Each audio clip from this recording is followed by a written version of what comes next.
사람으로는 할 수 없으되 하나님으로는 할 수 있다라고 하는 얘기가 바로 이 스토리의 핵심입니다. 윤리적이고 도덕적인 율법적인 의로는 하나님 나라에 들어갈 수, 천국에 들어갈 수 없다라는 거예요. 하나님으로만 들어갈 수 있다라는 거예요. 우리가 하나님과 함께 동행함으로 우리는 하나님의 완벽한 의를 하나님으로부터 얻게 되는데, 그러한 믿음의 의로 우리가 영원한 생명의 하나님 나라의 천국에, 하나님 나라의 완벽한 그 나라의 통치와 다스림 안에 들어가게 된다는 것이죠. 예수님께 자기의 삶을 온전히 드려 그분과 함께 동행하는 삶 속에 영원한 생명이 있는 것입니다. 주께서 너희는 먼저 그의 나라와 그의 의를 구하라. 그리하면 모든 것에 더하시리라 말씀을 주셨습니다. 하나님의 나라, 하나님의 다스림, 하나님의 통치와 그 지배 안에 있을 때에, 그리고 하나님의 의를 우리가 추구하며 그 의 가운데 살아갈 때에 하나님께서 우리의 모든 필요들은 책임져 주시고 공급해 주시고 돌봐 주신다는 것이죠. 그것이 바로 에덴 동산의 삶이었습니다. 하나님의 다스림과 통치가 완벽하게 구현되어 있었던 그 하나님의 나라 안에서 아담은 모든 에덴 동산에 하나님이 공급해 주시는 필요들 가운데서, 그 풍요한 가운데서 그 은혜를 누리면서 하나님께 예배하는 그러한 삶을 살았던 것이 바로 아담의 삶이었죠. 오늘은 여러분들에게 하나님의 의에 대해서 여러분 말씀을 좀 드려보려고 합니다. 하나님이 말씀하시는 이 의는 우리가 생각하는 윤리적이고 도덕적이고 바른 삶을 얘기하는 것이 아닙니다. 윤리적이고 도덕적이고 바른 삶이 우리에게 필요하고 그것이 좋은 것이지만은, 하나님 말씀하시는 의는 우리가 생각하는 윤리적 도덕적 기준의 의가 아니에요. 창세기 6장에 보면은 노아에 대한 얘기가 나옵니다. 세상이 타락하고 그리고 악해져서 하나님께서 창조하신 그 세계를 후회하실 때에 하나님은 물로 이 모든 세상을 심판하실 것을 이제 결정하십니다. 그런데 그 가운데서 은혜를 입은 한 사람을 하나님이 발견하고, 그리고 노아를 통해서 아담의 후손을 이어가셨던 그 하나님이 이제 노아를 통해서 그 후손을 다시 시작하십니다. 그런데 그 노아의 삶을 보니까 노아는 의인이요 당세의 완전한 자라 그가 하나님과 동행하였으며 이렇게 나옵니다. 노아를 볼 때 노아는 의인이면서 완전한 삶을 살았다는 것입니다. 그러나 여러분, 노아의 삶을 보면 창세기 9장 이후에 보면은 노아 홍수 심판 이후에 이 노아가 포도주를 많이 먹고 취해서 옷도 다 벗어 던져버리고 이렇게 자다가 함에게 수치를 당하는 이제 그런 이제 모습이 나오는데요. 이런 걸 볼 때 노아가 완벽한 삶을 살아가는 그러한 사람은 아니었다는 걸 우리가 알 수 있죠. 도덕적으로 윤리적으로도 그것은 우리 기준에서 볼 때는 그렇게 훌륭한 삶은 아니었죠. 근데 그럼에도 불구하고 하나님은 노아를 완전한 자, 의인이라고 말씀하셨던 이유가 뭐냐면, 그 이유가 바로 그 뒷구절에 나오는 것입니다. 노아는 하나님과 동행하였다는 거예요.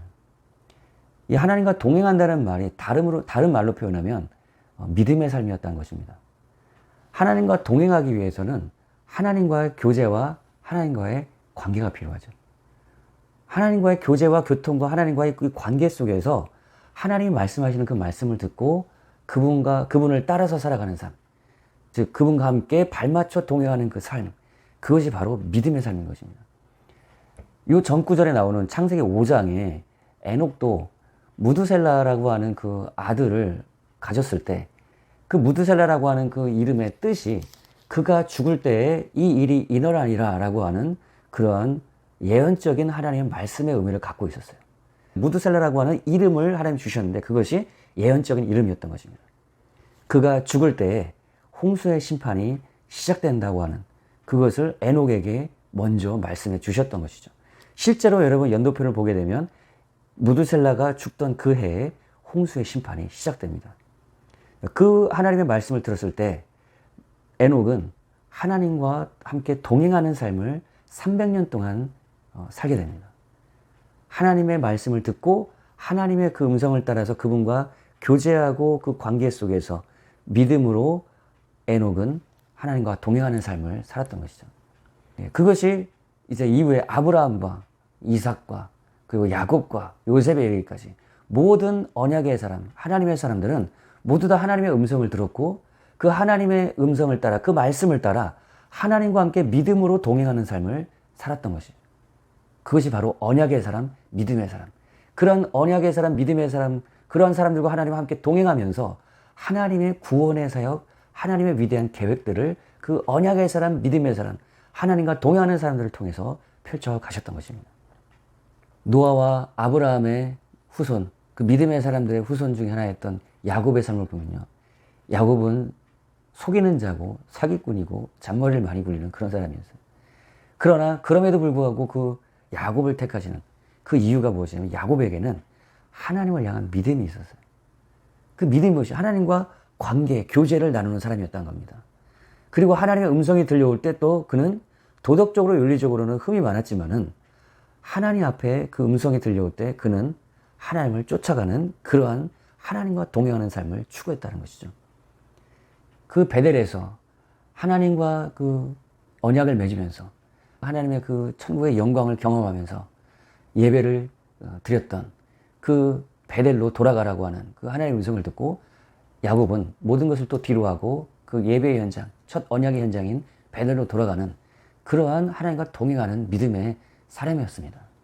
그래서 하나님은 그런 야곱을 인생의 그런 역경 속에서 그의 그런 자신의 생각과 계산으로 쌓았던 것을 많은 그런 역경 속에서 훈련하고 다듬어가는 그런 시간들을 겪게는 하시지만은 그러나 야곱은 하나님과의 언약을 가진 또 하나님과의 그 언약 안에서 가진 하나님의 놀라운 그 축복, 그 계획을 이루어가는 그러한 사람으로 이스라엘의 12지파의 그 조상으로 하나님 그를 사용하시고 축복하셨던 것이죠.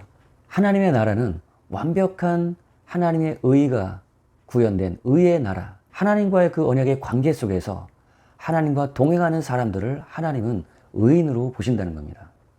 인간 스스로는 우리는 의로울 수 없는 존재이기 때문에 하나님과의 이런 믿음의 언약적인 관계 속에서 우리가 하나님과 하나 되어 동행할 때 우리는 그 믿음을 통해서 그 하나님과 관계를 통해서 하나님의 의로서 우리가 의롭게 되는 것입니다. 그것이 성경의 신약 성경에서 나오게 되는 믿음으로 말미암는 의라고 하는 그런 내용의 의미인 것이에요. 우리는 우리 스스로 의로울 수가 없습니다.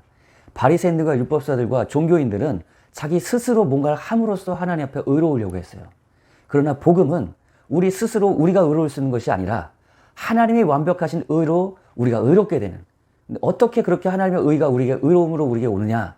믿음으로, 언약적인 믿음의 하나님과의 관계를 통해서 언약의 관계로 우리가 들어가 그분과 하나가 될 때에 그분의 의로움으로 우리가 의롭게 되는 것입니다. 그분의 모든 것을 우리에게 주시는 그런 믿음의 관계 속에서 하나님은 우리에게 그분의 의를 우리에게 주시는 것이에요. 그래서 하나님은 우리가 하나님과 동행하는 그런 언약적 믿음의 관계로 살아가는 그런 사람들을, 그런 노아 같은 사람들을, 아브라함 같은 사람들을, 야곱과 같은 사람들을 의인이라고 말씀하셨던 것이. 마태복음 19장에 보면은 부자 청년이 나옵니다. 이 부자 청년은 부자이면서 또 관원인, 정치적인 권력도 가지고 있는 사람이었고 또 종교적으로도 율법 계명 규례를 잘 알고 그것을 지켰던 그런 사람이었어요. 어떻게 보면 우리 이 세대에 이런 사람이 나타난다면 굉장히 많은 사람들이 선망의 대상이 되었을지 모릅니다.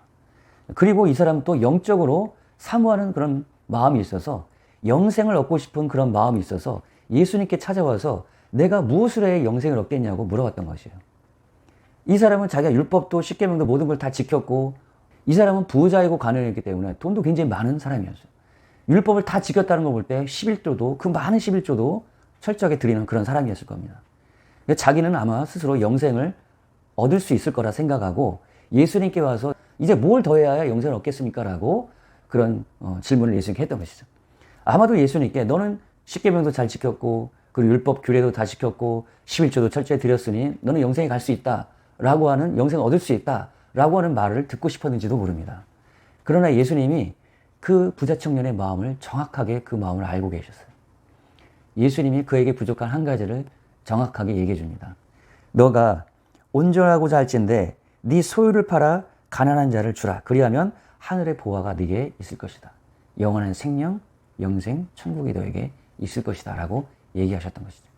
그러나 이 청년은 가진 재물, 이것이 너무나 많아서 예수님의 말씀을 듣고 근심하다가 돌아갔다라고 얘기를 합니다. 십계명과 율법 규례를 다 지켰지만은 그것으로 그 영혼이 구원에 이르지 못했다는, 영생에 이르지 못했다는 것은 그에게 그 마음속에 돈이라고 하는, 재물이라고 하는 우상이 그에게 있었기 때문에 그는 영원한 생명 안으로, 구원 안으로 들어오지 못했던 것이에요. 여기서 예수님이 말씀하십니다. 네 소유를 팔아서 네 재물을, 네가 우상을 삼고 있는 것을 내려놓고 나를 따르라. 그리하면 영원한 생명, 천국이 너에게 있으리라고 말씀하신 것은, 영원한 생명, 천국, 구원은 예수 그리스도 안에 있기 때문에 예수 그리스도를 통해서, 예수 그리스도 안에서 임하는 하나님 나라의 천국과 그 영원한 생명이 그와 예수와 함께 그렇게 동행함으로, 그분과 함께 하나 되어 그분 안에 거할 때, 그분과 함께 동행할 때 영생의 주인 되신, 구원의 주인 되신 그 예수 그리스도의 그 놀라운 구원의 은혜가 그에게 오는 것인데, 그는 영생과 구원의 주인 되신 예수 그리스도께로 나아와 그분과 함께 동행하는 삶을 사는 것은 거부했던 것이죠. 그래서 여러분, 우리가 잘 알아야 되는 것은, 여러분, 종교적인 사람, 영적인 사모함이 있다고 해서 십계명의 율법과 규례들을, 전통과 규례들을 다 지킨다고 해서 우리가 영원한 생명 안에 하나님 나라의 천국 안에 들어가는 것이 아니라, 그 하나님 나라의 천국은 예수님이 완전히 다스리고 통치하는 곳인데, 예수님께 자기의 삶을 온전히 드려 그분과 함께 동행하는 삶 속에 영원한 생명이 있는 것입니다. 구원은 우리가 뭔가를 이루고 뭔가를 드리고 뭔가를 지켜서 이루어지는 것이 아니라, 예수께 나와 예수님을 따르는 그런 예수님과 동행하는 삶, 영원한 생명 자체가 되시고 구원의 주인 되신 예수 그리스도를 따라 그분과 함께 동행할 때 우리는 그분의 생명, 그분의 구원의 은혜를 우리가 함께 누리게 되는 것입니다. 이 청년의 그 상황들을 보고 제자들이 예수님께 심각하게 물어봅니다. 예수님, 그럼 도대체 누가 구원을 얻습니까? 라고 제자들이 보기에도 이 사람은 구원받기에 정말 충분한 사람이라는 생각을 했던 거예요. 율법도 철저히 지키고 도덕적으로 윤리적으로 흠이 없어 보이는 이 사람 볼 때, 이 사람이 구원받지 못하면 도대체 누가 구원을 받을까라고 하는 그런 생각을 제자들이 했던 것이죠. 그때 예수님이 제자들에게 말합니다. 부자들은 구원을 받기가 너무나 어려우니 낙타가 약대반을 통과하는 것보다 부자가 구원에 들어가는 것이 더 어렵다라고 그런 얘기를 하시죠. 그러니까 불가능하다는 얘기를 하시는 겁니다.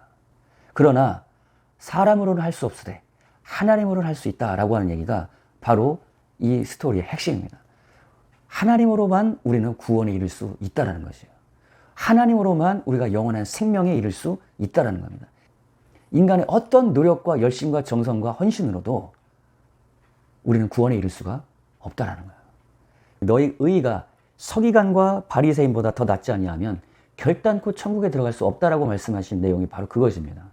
인간으로부터 나오는 의, 인간이 율법을 지키고 모든 전통과 하나님의 헌신으로 인간으로 뭔가 지켜서 이룰 수 있는 그러한 최고의 그런 기준을 살아가고 있던 사람들이 바로 바리새인들과 서기관들이에요. 그러한 인간으로서 이룰 수 있는 종교적이고 윤리적이고 도덕적인 율법적인 의로는 하나님 나라에 들어갈 수, 천국에 들어갈 수 없다라는 겁니다. 하나님으로만 들어갈 수 있다는 거예요. 그래서 우리가 예수를 믿는 믿음으로 의롭게 된다라고 하는 의미가 바로 그것입니다. 우리가 하나님과 함께 동행함으로 우리는 하나님의 완벽한 의를 하나님으로부터 얻게 되는데, 그러한 믿음의 의로 우리가 영원한 생명에, 하나님 나라의 천국에, 하나님 나라의 완벽한 그 나라의 통치와 다스림 안에 들어가게 된다는 것이죠. 그래서 예수님이 이 땅에 오셔서 십자가에서 죽으셔서 우리의 죄를 모두 다 담당하시고, 그가 육체의 정죄를 받으시고 그 심판을 십자가에 받으셔서 죄를 도말해 버리시고 부활하셔서 성령으로 우리 안에 임하심으로 하나님의 다스림과 통치가 성령으로 우리 안에 완벽하게 이루어지실 때 하나님 나라의 첫 열매가 바로 성령 안에서 의가 이루어진다라고 로마서 14장 17절에 바울이 얘기했던 거예요. 의는 하나님의 성령이 우리 안에서 다스릴 때 하나님의 다스림과 통치가 우리에게 이루어지게 되는데, 그때 나타나는 것이 바로 의라는 것입니다. 인간적인 어떤 것으로도 하나님 앞에 의로울 수가 없다는 거예요. 성령이 여러분 안에 다스리실 때, 십자가에서 죽으시고 부활하신 그 성령 하나님이 여러분 안에 임하게 될 때, 여러분이 예수님과 함께 죽고 장사되어 주님과 함께 하나 되어 그 증거와 열매로 성령이 여러분 안에 임하게 되는데, 성령님이 여러분 안에서 하나님의 통치와 다스림을 완벽하게 구현하실 때 우리는 성령 안에서 의롭게 되는 것입니다. 그래서 갈라디아서에서 바울이 율법으로는, 인간의 행하는 어떤 의로는 하나님의 의에 이를 수가 없기 때문에, 그런즉 내가 그리스도와 함께 십자가에 못 박혔냐니 이제는 내가 사는 것이 아니요 내 안에 그리스도께서 사신 것이라. 이제 내가 육체 가운데 사는 것은 나를 사랑하사 나를 위하여 자기 몸 버리신 예수 그리스도를 믿는 믿음 안에서 사는 것이라 라는 이 고백을 했던 것이 바로 내가 십자가에 내가 주님과 함께 죽고 그 그리스도께서 내 안에 오셔서 내 안에 계신 그리스도, 성령으로 내 안에 계신 그리스도와 함께 믿음으로 살아갈 때만이 우리가 의롭게 될 수 있기 때문에 바울이 이것을 그렇게 강조하면서 선포했던 것이죠. 그리고 갈라디아서 5장에서는 성령을 쫓아 행하라. 너희가 성령의 인도하시는 바가 되면 너희가 저주 아래 있지 아니한다는 것. 우리가 성령의 인도를 따라서 성령님과 함께 동행하는, 하나님과 함께 성령으로 동행하는 삶을 살아갈 때에 그런 율법의 저주 아래 있지 아니하고 완벽한 하나님의 의를 이루면서 살아갈 수 있다는 것이죠. 그래서 성령을 쫓아 행하라, 성령으로 행하라 라고, 성령님과 함께 동행하라고 그렇게 바울이 강조했던 것입니다. 의로운 삶은 우리가 하나님의 다스림과 통치 안에 살고 있다라고 하는 증거입니다. 하나님의 나라는 의의 나라입니다. 인간의 어떤 노력으로도 우리는 의에 이를 수가 없습니다. 그 의를 통해 이루어진 구원의 그 생명, 영원한 천국의 그 안으로 들어갈 수가 없다는 것이에요. 오직 예수 그리스도를 믿는 믿음으로 우리 그분 안에서 그분과 함께 동행하는 삶을 살아갈 때에 그분의 의가 그런 믿음의 동행 속에서 우리 안에 이루어지게 된 것입니다. 여러분, 그렇게 우리 안에서 동행하기를 원하셔서 우리에게 성령을 주셨습니다. 여러분, 성령님과 함께, 그분과 함께 교제하고 교통하면서 여러분 안에 계신 성령님의 목소리를 따라, 성령의 인도를 따라서 하나님과의 완벽한 의를 이루었던 노아처럼, 아브라함처럼, 그리고 이삭과 야곱과 요셉처럼, 그렇게 하나님의 사람들처럼 성령님과 함께 교통하면서 성령으로 동행하는 그런 하나님의 천국, 하나님의 나라가 여러분 삶 속에 이루어지고 그것을 누리고 그분과 함께 동행하는 여러분의 삶이 되시기를 주님의 이름으로 축복합니다.